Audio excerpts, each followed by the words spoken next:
أعوذ بالله السميع العليم من الشيطان الرجيم بسم الله الرحمن الرحيم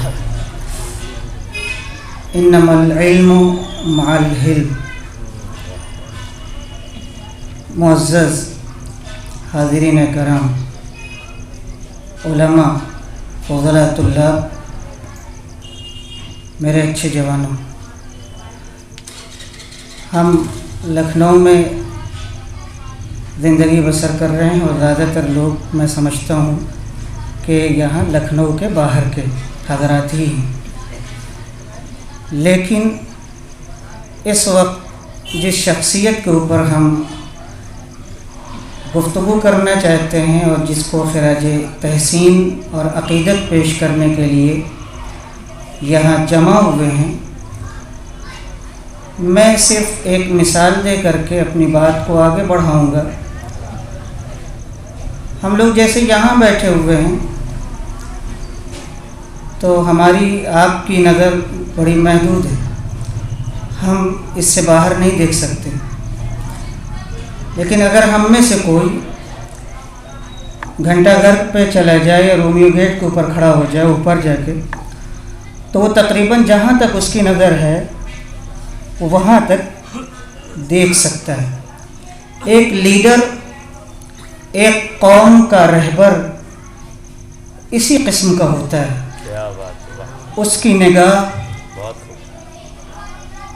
اتنی وسیع ہوتی ہے کہ وہ تنہا اپنی قوم کو نہیں دیکھتا بلکہ اس کے حدود نگاہ میں جو آئے وہ اسے پیش نظر رکھتا ہے۔ پھر یہیں سے آپ سمجھ سکتے ہیں کہ کام ایک لیڈر کے لیے، ایک رہبر کے لیے، ایک قائد کے لیے کتنا سخت ہو جاتا ہے۔ اعتراض کرنا آسان ہے، لیکن کام کو سنوارنا، بنانا بہت مشکل ہے۔ آپ سب اہل خاندان ہیں، والد ہیں، پدر ہیں اور گھر کے بڑے اور بزرگ ہیں۔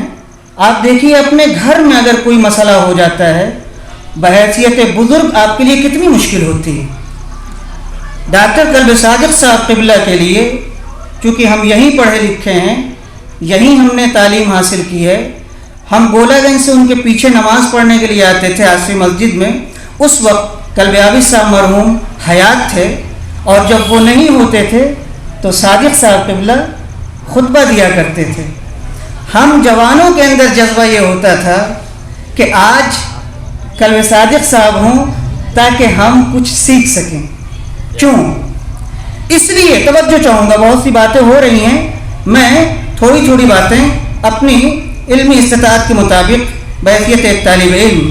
قلب صادق صاحب کی خصوصیت یہ تھی کہ وہ ایک ایسی زبان میں گفتگو کرتے تھے کہ جوان بھی بھرپور استفادہ کرتا تھا۔ وہ قومی مسائل کو اتنی محبت آمیز انداز میں پیش کرتے تھے کہ برا محسوس نہیں ہوتا تھا۔ انہوں نے کان بند کر لیا تھا، خود وہ کہتے تھے میں نے اپنے کان بند کر لیے ہیں، یعنی کیا؟ میں یہ نہیں سنتا ہوں کہ کون میرے خلاف۔ یہ قائد کی خصوصیت ہے۔ کبھی اگر کوئی واقعاً قائد ہے، ہمدرد ملت و قوم ہے، تو وہ یہ دیکھے گا ہی نہیں کہ کون میرے خلاف ہے کیا کہہ رہا ہے، وہ یہ دیکھے گا کہ کس کے لیے کس وقت کہاں کیا ضرورت ہے۔ وہ ضرورت کے ساتھ، زمانے کے ساتھ، علم کے ساتھ اپنی قوم کو باوقار دیکھنا چاہتے تھے۔ ابھی وقت کے اوپر گفتگو ہو رہی ہے، میں ایک چھوٹا سا واقعہ پھر میں آپ کو بتاؤں کہ قلب صادق صاحب کو ہم لوگ درک کر پائے، سمجھ پائے کہ نہیں۔ وہ کہاں تھے خود اور کہاں لے جانا چاہتے تھے، اور ابھی ہم اتنی مجلسوں کے بعد کہاں ہیں۔ آپ کہہ رہے ہیں ٹائم، بہت معذرت کے ساتھ، چونکہ میں ایک علمی آدمی ہوں، علمی گفتگو کرتا ہوں اور بالکل لحاظ نہیں کرتا کہ اچھا لگے گا یا برا۔ انہی لوگوں سے سیکھا ہے، انہی بزرگوں سے۔ ہم پم میں موجود تھے، کچھ ہمارے دوست پاکستان سے تھے اور میں اس میں ہندوستان سے تھا۔ ایک طالب علم جاپان کا تھا، اس میں سے بعض ہمارے دوست جانتے ہیں. آغا ساوادہ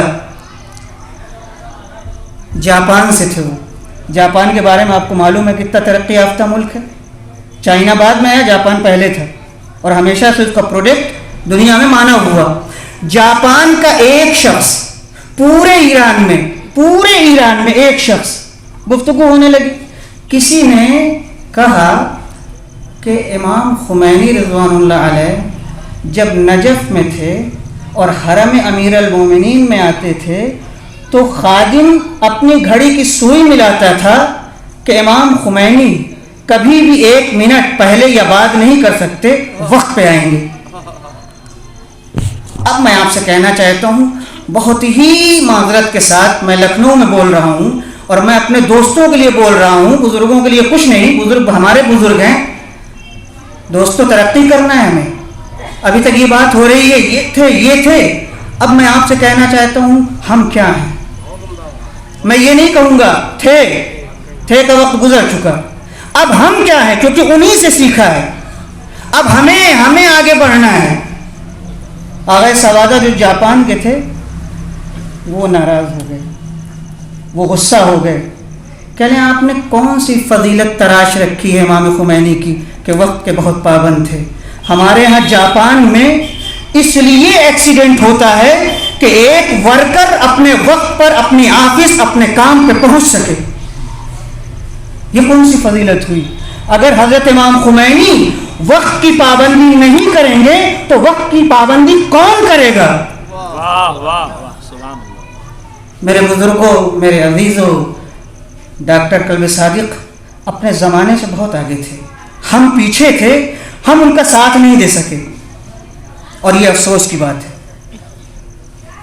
وہ خواب دیکھ رہے تھے منبر آصفی پر, اور ہم لوگ چھوٹے تھے, 14-15 سال کے تھے, اور وہ یہاں خرافات کے بارے میں گفتگو کرتے تھے, رسم و روایات کے بارے میں گفتگو کرتے تھے, جناتوں کی پرستش کے بارے میں گفتگو کرتے تھے, اور لوگ اسی مسجد کے باہر ان کو برا کہتے تھے.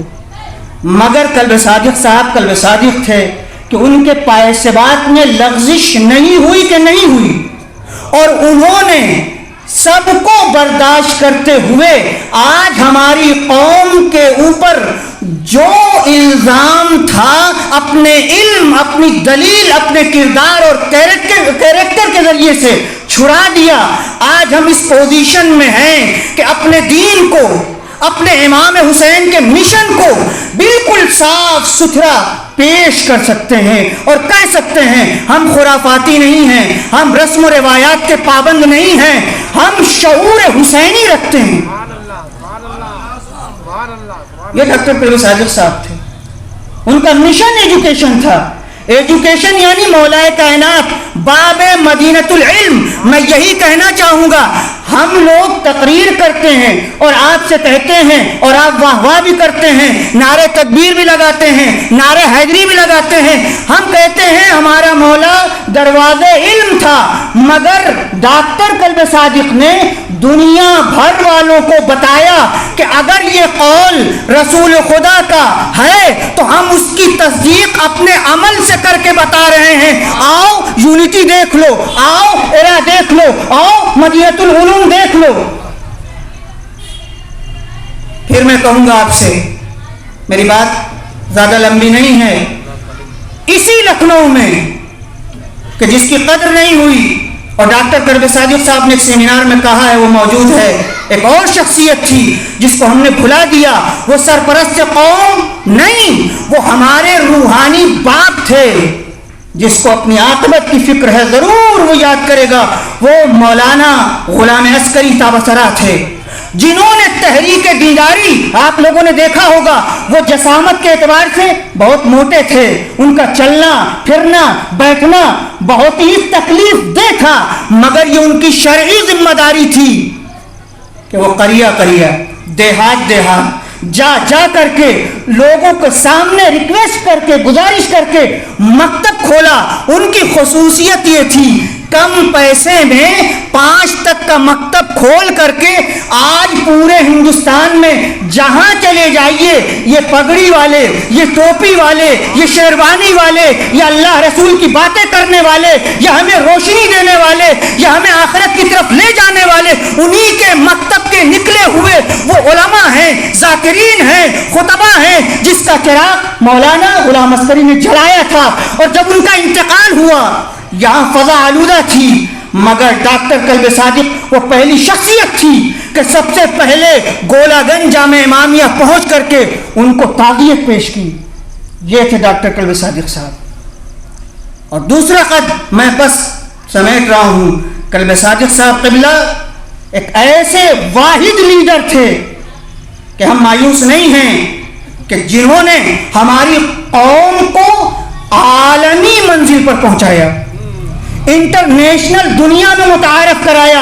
میرے بزرگوں، میرے عزیزوں، آج ہم جس گھٹن کے دور میں جی رہے ہیں، نام لیے بغیر یہاں جوانوں کا مجمع ہے، یہاں عاقلوں کا مجمع ہے، اہل خیرت کا مجمع ہے۔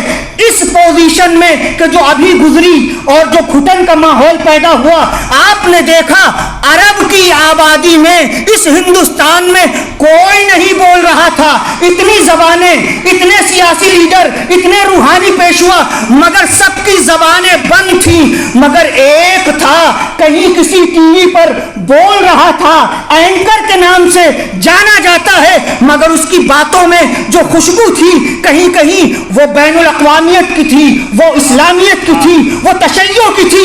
یہ آواز تو آپ کے یہاں سے بلند ہونی چاہیے تھی، آپ کے اسٹیج سے آنی چاہیے تھی، آپ کے ممبر سے آنی چاہیے تھی۔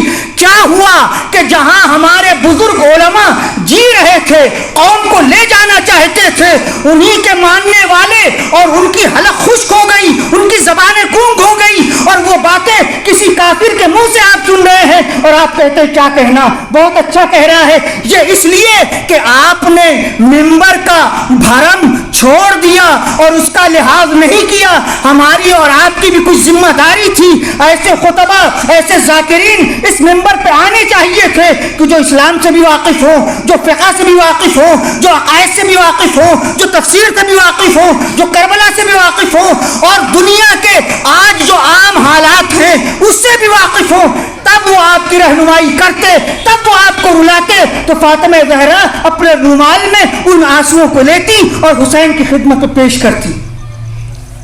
ہم راستہ بھول گئے، ہم اپنے لیڈروں کو بھول گئے، ہم اپنے میاں مٹھو بن گئے، ہم اپنی تعریفیں کرنے لگے۔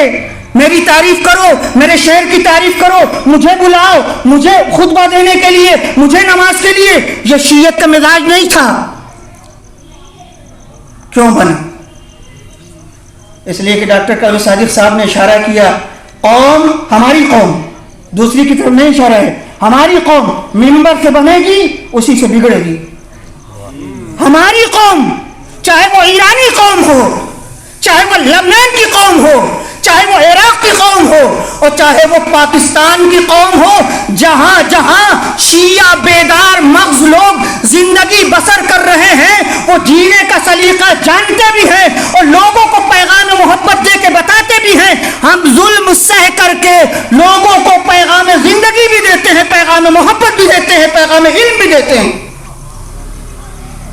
ڈاکٹر کلب صادق صاحب کی کمی اسی وقت سے محسوس ہونے لگی تھی جب وہ بستر مرگ پر آئے، بستر بیماری پر آئے۔ آج ان کی جگہ خالی ہے، مگر یاد رکھیے خالی جگہ اللہ کی سنت میں ہمیشہ خالی نہیں رہتی۔ کلب عابد صاحب قبلہ جب دنیا سے گئے تو یہاں بھی یہی لوگوں کے ذہنوں میں بات تھی، ہم بھی اس وقت موجود تھے ان کے تشییع جنازہ میں، لیکن کلب صادق صاحب ابھر کر کے سامنے آئے اور انہی کے ساتھ، اب میں نام لینے کا عادی نہیں ہوں، آپ بھی، لیکن بات یہاں سمجھنے اور سمجھانے کی ہے، مگر انہی کے گھرانے سے، انہی کلب صادق صاحب نے انہی کے 40ویں میں، ان کے والد کے 40ویں میں جناب کلب جواز صاحب قبلہ کے سر پر امامہ آغا موسی صاحب کے ذریعے رکھا گیا اور جملہ کہا تھا صادق صاحب نے، قبا کلب صادق صاحب کی تھی، امامہ کلب عابد صاحب کا تھا، جملہ صادق صاحب کا یہ تھا، یعنی بدن میرا ہوگا اور دماغ باپ کا ہوگا۔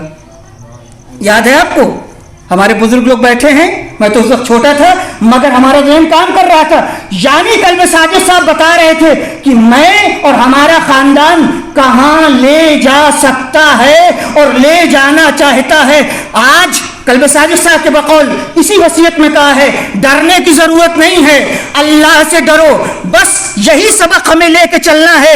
میں اپنے جیسے لوگوں سے جو فاضل ہیں، جو علماء ہیں، جو ٹوپی شیروانی والے ہیں، میں ان سے کہنا چاہتا ہوں اللہ سے ڈرو، بقیہ کسی سے ڈرنے کی ضرورت نہیں ہے۔ جس دن یہ خوف ہمارے ذہن، دماغ اور دل میں پیدا ہو گیا، یقین کرو ہماری باتوں میں اثر پیدا ہوگا، اور جیسے صادق صاحب لے کے چلے، جیسے قلب عابد صاحب لے کے چلے، جیسے حضرت امام خمینی لے کے چلے، جیسے حضرت آیت اللہ العظمی سیستانی اور خامنئی آج لے کر کے چل رہے ہیں کہ یہ بزرگان فقط آپ کی عزت نہیں اور فقط آپ کو انہوں نے عزت نہیں دی، بلکہ دنیا بھر کے بیدار مغز انہیں اپنا رہبر اور لیڈر مانتے ہیں۔ میں اپنے بھائیوں سے کہوں گا اگر کہیں آج مخالفت کی آواز اپنی قوم میں یا غیر قوم میں ابھر رہی ہے تو اس سے آپ کو ڈرنے کی ضرورت نہیں ہے۔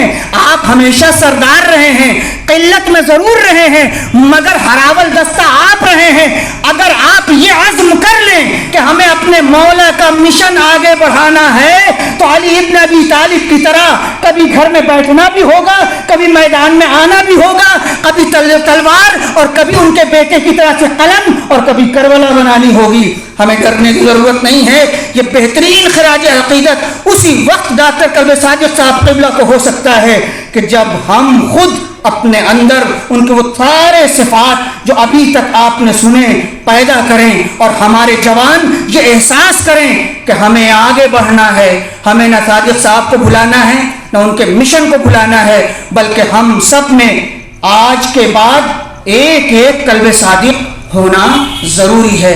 والسلام علیکم ورحمۃ اللہ وبرکاتہ۔